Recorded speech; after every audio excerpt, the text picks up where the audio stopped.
today is maliligo ang baby ko. And kung gising ko siya mamaya, so papaarawan ko siya. And nakita nyo naman, bagong gising ang baby ko. Nakadidi na siya. Sinuka niya lahat ng dede niya. Kasi hindi siya nakaburp. Kailangan kasi makaburp agad siya. Ako, aantok-antok pa. Ayun, sinuka na niya. Pakadami. Ayan. At ngayon ay inaano niya yung 1 month niya. Papasok ng 2 months. So, medyo nakakausap na siya. Nalalaro na siya.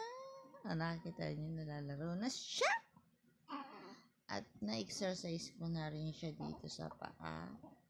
Usually, ito yung ginagawa ko every morning pag nagising siya.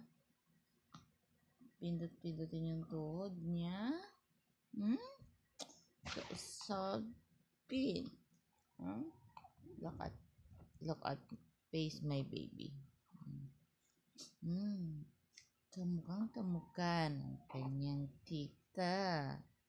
At ng tito. Ano ba yan? Kami yung naghirap. Especially si mami naghirap. Pero yung mukha ni baby, kamukha ng mga tita. Why ganon? Sinisinok siya. So, kailangan pag sinisinok siya, lagyan muna natin to.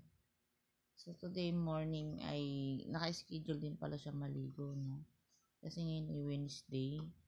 Alam niyo na may mga kasabihan, Friday and Saturday, Friday and Tuesday, hindi pinaliligoan si baby. So, ngayon, Wednesday, so paliliguan natin siya. Ano pa tayo ng sinulid. Hirap maghanap na sinulid, naubos na ni baby. Yan, baby. Baby. Kita mo siya? Kita mo yan? Ikaw yun.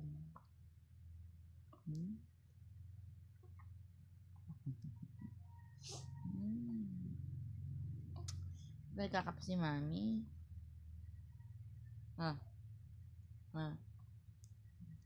Natulog siya kanina. Medyo nag-adjust siya na 1 hour. 8.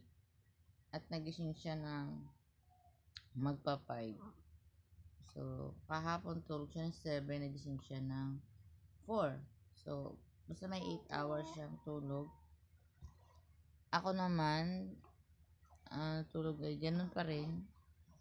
12 to 1 pa rin. Pero, hindi naman dire-diretso kasi siyempre papadid pa rin ako.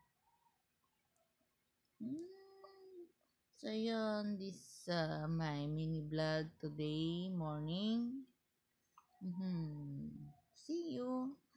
Bye-bye, baby. Bye-bye po. Bye-bye, mommy. Bye-bye. Bye-bye.